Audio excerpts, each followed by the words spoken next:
Bonafide Takeover Sports here with your host T-Wil, the People's Coach, and other host Bold Barry. What's going on, people? A lot going on in the NBA today, but one thing we have to start with real quick, not even to go too long on it, but got to talk about the guys. Got that W the other day. It's that 14 straight, right? You know, something slight, something real slight. You know, the haters always hate, but you know, we just keep winning. Keep on winning. Ain't got nothing else to really say about it. Kyrie is coming.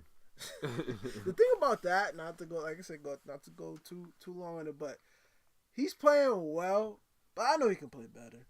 He's got to get used to, a new set. That's all. He's got to get used to a new offense. He's new to this. And he's playing with a bunch of new guys. And plus, I expect him to turn up come playoff time anyway. Like, I don't expect him to drop, like, crazy numbers like that during the regular season. I just want us to get dubs. Yeah. So. No, I don't. Like, I get it. I feel like he doesn't have the ball like that. He was starting to turn. Nigga, that, too. He was starting to turn up. Then he hurt his face. Then the whole mask thing goes on. That's what I'm kind of nervous about that though, because like, bro, you gotta wear the mask. Like, if the training staff says it's all right, and like, if I don't think it was the training staff saying it's all right. I think it was more so Brad said, whatever you want to risk it, go ahead, but I don't want him to risk it because he has history. So, but not to, like I said, to just touch on that real quick, got the dub. It was one of those games where, like, in the moment, you're like, yo, these dudes are playing whack, but it was a defensive game. And then at the end, now knowing the outcome for us and looking back on it, that was a really good game. Mm-hmm. And you just got to remember, Kyrie's missed a 2-minute drill. That's all. He's missed 2 minutes. That's great. Yeah, that's all. Crazy. So to get into the topic of the day, risers and fallers. So we're going to talk about riser in this league season going on so far, and someone who we don't want to categorize him as a faller though. So I'm gonna backtrack because this guy is he's going through a lot. It's all in his head, man. Yeah, he's going through a lot. He's very young, but All right, riser, guy who kind of came into the league with a lot of hype, MVP aspirations, improving every year. Yeah. So Giannis Antetokounmpo. So me personally, I like Giannis. I always like Giannis. I've been mad that we personally didn't draft him. We got Olenek. We know the story with that. Missed the game 7. Yeah.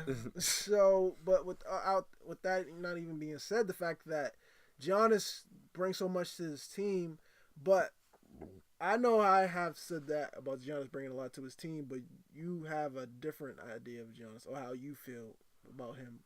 I think from us talking about it, you feel a different type of way. I mean, I feel like he has a lot to offer to his team. There's no disagreement on that there. It's just as far as for me, like, I just watched him play in the playoffs last year because I just started catching wind of, like, this guy improving last year, obviously when he won Most Improved and all that, and the playoff series against Toronto when the going got tough. I believe it was up 2-0, and they played the actually Barney theme song and stuff like that for them, and like they really took it to the next level. So like you would think they was kind of for real, and like Giannis was that guy. But as I noticed, as the going got tough and when the games got a little tight, or you kind of figured out that person's game, they took away the paint from him, and he wasn't able to shoot like that. So for me, I watched that going in their year ending, being like, all right, I hope he comes into next year, aka this season, with at least a jump shot that's at least 15 feet out. We're not saying shooting threes like that. Like, that would be a complimentary part of his game to have, obviously. But, like, at least the mid-range, where currently right now he's shooting very low. I think it's, like I said, it's in the 30s. He's shooting 30%, from the mid-range, and he's shooting 31% from 3. So I feel like when it comes playoffs, everything gets real tight. It's more of a chippy game. It's more of like, you're playing that team for about 2 weeks straight. You got to win 4 games, and usually those teams are planning to stop you from doing what you want to do, which is, attacking the paint. And I saw that with perfect example is the Boston Celtics. So when we played them, not the first time, but the second time we won, the last, let's say 5 minutes of the game, we took away the paint from him, and he wasn't able to score, and ultimately we ended up winning the game, which is, in the middle of our whole 14-game winning streak here. That's what ended up happening with that. So, I mean, for me, I feel like Giannis, if, like, he wants to get out of the second round, and, like, actually, let me mention that Eric Bledsoe was a huge pickup for them. They're definitely a good squad, and they're deep, and they're long, and they're athletic. But when you have played a team for 2 weeks straight, they take those things away from you, like, plain and simple, especially veteran teams. This team is young. So... But Giannis is definitely very good, and he could be MVP, but I think he needs to get a jump shot from the mid-range at least. because he's unstoppable at 6'11". Yeah, and so like I said, he's still young, so he can still develop that jump shot. I mean, look at a dude like Aaron Gordon, who's like had no jump shot. Now he's a knockdown 3-point shooter now, right? Like, apparently, so it's ridiculous. And so it's like so it's like you look at that, you could develop a jump shot. So it's just dudes out there that some of them can't. Marcus Smart. So, but there's a lot of dudes that can, like I said, over time with the right coaches, work and develop that jump shot. So I think he can be one of those guys.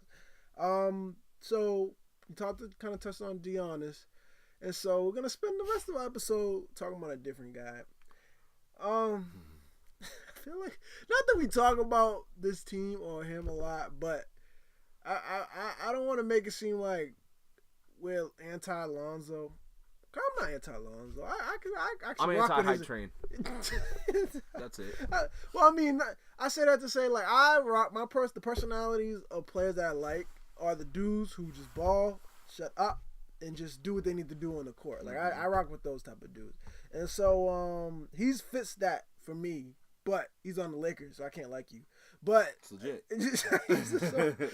Because I like D'Angelo Russell before the Lakers got him too, but I just can't like you anymore. Like he's in the gold. Yeah, so Lonzo, what's going on, brother? I don't know. I don't know what's going on. Got the new haircut. He thought that would change. Didn't really improve his game much. Yo, speaking of haircuts, you see Steph's nonsense? Listen, I've been questioning that for a couple of games. I was I didn't really know to go there. Yo, I was watching the game with a couple people. Like, yo, does he got dreads? I'm like, he been on the West Coast too long for real. That's that West Coast style. All right, back to the. Let's reel it back real quick. So Lonzo, he's doing terrible in almost every category. He's dead last compared to his rookie, offensively, so to say. Partners, yeah. So it's like, yo, what? And so like I said, a lot of pressure's put on him, and as we all know, to educate the masses, those who do play sports and just don't know this, or that don't play sports, confidence.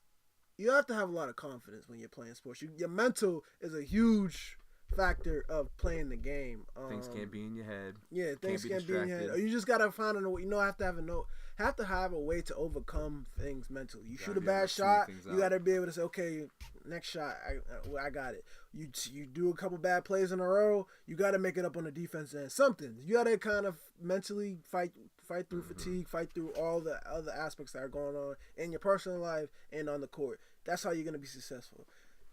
He's still young. I don't expect him to really know how to do that yet, especially with the added on pressure that his pops put on him. With the extra distractions. I call them distractions. I don't think it's pressure because, I think it's pressure. In order to get to where he's at, he's had pressure his whole life, so it's not really as much pressure.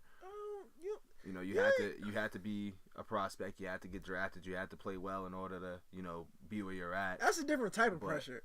This is the NBA. Oh, this is like every wrong move you make is a headline. It's magnified, exactly. So it's pressure. Like for me, I feel like But he's done nothing wrong though. I mean, for me, I feel like it's still like the same way it's always been. He just got to go out there and perform. It's just that now he's in the bright lights because. But he's not playing well. That's what he's doing wrong. You know what's funny? He's not playing well.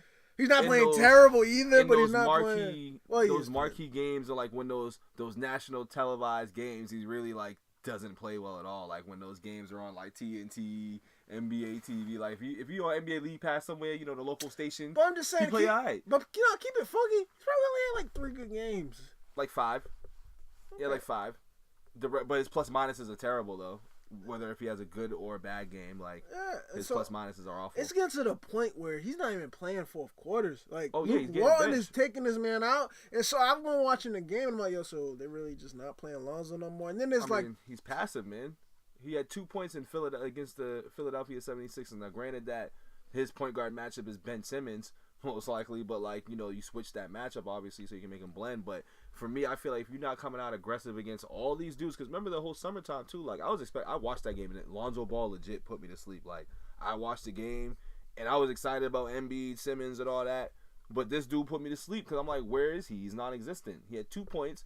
He was missing wide open threes, which I feel like he needs to stop shooting threes because it's not his game. It's not his game at this point in his career. It just needs to reel it into the mid range or attack the basket. Be more aggressive to get into the basket. I feel like he tries and he gets his scent. He tries to attack the basket. I watch him try. So it's like Again, it is still so early to be trying to categorize this dude. But Kuzma obviously is the best rookie on the team. It's the best rookie. It's the best player. Yeah, shooting 50% from the floor, 16-7. Like he's the man, rookie wise. And yeah, but I'm just looking at just and then he's walking. There's the whole thing about him walking away from the fight. I mean, that's whatever to me. I mean, like I said, I'm with him. Like, it's the NBA. I'm not trying to get a tech, man. Yeah, it's just like, he's not trying to get the tech. But I'm just saying, like, nothing's going to come out of it. At the end of the day, the refs are right there. They're going to grab people. Ain't going to be no fight. Could he have walked over and put on the front? But it's all about the brotherhood and helping the teammates, though. That's why, like, I can get that perspective. Like, he just straight walked away, too. Like, but it was Tyler Ulis. It was like, oh, okay. Like, usually players trying to be like, all right, let me, like, stop this and break it up and like protect my teammates and stuff. It was he left him in the cold. 6'4" Caldwell Pope against a 5'9" Tyler Ulis. But why is every other Laker there helping out their teammates and he just walks away? Like, come on, man. Josh Jackson did come out the cut, push Caldwell Pope. Yeah. But in the brighter news of things of him walking away, though, there is a little bit of hope for his game. Just a little bit of hope because, with him being 30% from the field, which is god awful. That's atrocious. I posted this up because I was trying to be optimistic. He's about to be a jerk. So there is a little bit of hope, because these names have, the names of like Russell Westbrook, Bradley Beal, who also shot 33 and 34%, which like that's bad, but that's not like awful. That's like it's just pretty bad, and they're rookies, and like we see what they're doing right now. Those are different players. Like I can't even put him in the same umbrella. But there's also two other names there. Two other names that, we could be like, all right, maybe. Like this dude named, Emmanuel Mudiay. And somebody named Mark Mackin, whoever that is. Now. So disrespectful. So I just feel, this was just to, put some hope in the Lakers, hearts a little bit. Just by adding those two names there. But we know what's really going down. Because they didn't even play like these two dudes. And you have this similar game style. So for me, I'm like, Brad's not the most aggressive guy. Bradley Beal, he's a way better shooter. He's a way better shooter though. Yeah. Way better shooter. And then Russell MVP. So I'm not even gonna like play him in the same category. Lonzo, you need to get it together. Lonzo needs to figure it out, man. Like he's looking. Marcus Smart probably got a better shooting percentage than him. All right. On that note, please subscribe. Marcus Smart. Yo. All right. Please subscribe. Check us out on IG. Bonafide Takeover Sports _617. Catch y'all next time.